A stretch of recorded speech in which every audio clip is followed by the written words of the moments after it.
కృష్ణా జిల్లా గన్నవరం వైసీపీ అభ్యర్థిగా వల్లభనేని వంశీ నామినేషన్ దాఖలు చేశారు. గన్నవరం కళ్యాణి టవర్ నుంచి ఆర్ఓ కార్యాలయానికి వైసీపీ కార్యకర్తలు అభిమానులతో కలిసి ర్యాలీ నిర్వహించారు. అనంతరం రిటర్నింగ్ అధికారికి నామినేషన్ పత్రాలు అందజేశారు. ఈ సందర్భంగా పేదల అభివృద్ధి కోసం సీఎం జగన్ సంక్షేమ పథకాలను అమలు చేశారని వల్లభనేని వంశీ చెప్పారు.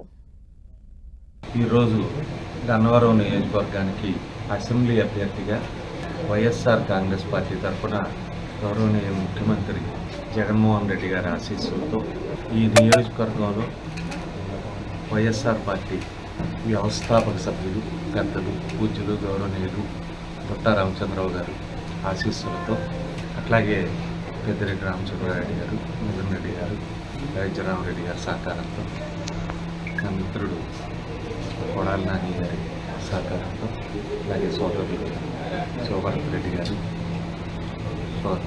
లక్ష్మి గారు రామచంద్రరావు గారి పాప వీరందరి సహకారంతో కూడా ఈరోజు నేను గన్నవరం అసెంబ్లీ నియోజకవర్గానికి వైఎస్ఆర్ కాంగ్రెస్ పార్టీ అభ్యర్థిగా ఫ్యాన్ గుర్తు మీద పోటీ చేయడం జరుగుతోంది.